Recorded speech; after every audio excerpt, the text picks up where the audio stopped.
Shaun, excellent timing, your best run of the season, semi-finals in Turkey. So do you feel in a better position coming into this year's World Championship than you might have been, say, 6 weeks ago? Possibly, yes.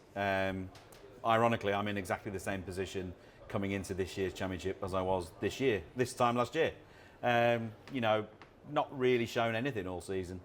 Turkey, the semi-finals there, as you say, is my best run so far. Feel like I might have just found something on the practice table, and guess we'll see. I thought there was a key moment last year. I think you were something like 4-2 down against Mark Davis. I was commentating on that match and I watched something click into place. And last year you got better and better with every round, and the key perhaps was you started to look like you were loving it.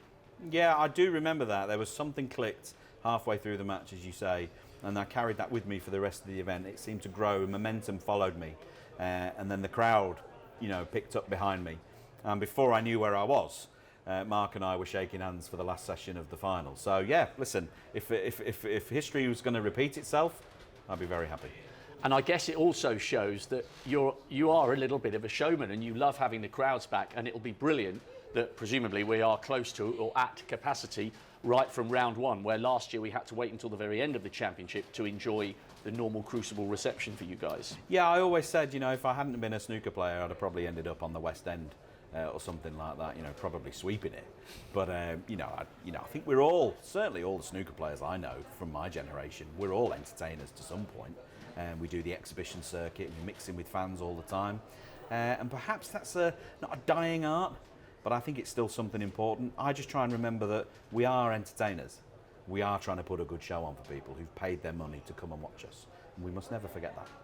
And looking back at your record, it's hard to believe it's 20 years since your debut, and this is your last World Championships in your 30s. So time and tide waits for no man, and yet here you are 2 decades later, still delivering at the top. Yeah, it's mad. You know, I can still remember as a 9-year-old boy coming in this room, walking around the arena, finding my chair, sitting there watching Peter Ebdon make his debut against Steve Davis in 1992. I remember running up the street after Steve Davis for an autograph, and he did very graciously oblige. So those memories are still very fresh. Winning it here, obviously, in 2005, and the final since are very special too. And I'm very, very thankful that at 39, I'm clinging on, at 39, I'm still here. Well, you could flourish into your 40s, but let's focus again on this year, and let's focus on this first round match. I mean, you know, you've got Kyron against Ding. That was one of the pick of the first round matches. Ronnie against Dave Gilbert. You and Stephen Maguire, so many great matches over the years, and yet you're first here at the Crucible. Yeah, that's mad, isn't it? We've played in so many great matches over the years. For about 30 years, since we were children. We've been beating hell out of each other since we were boys. I think I was probably England's #1 as a child. Stephen was definitely Scotland's #1.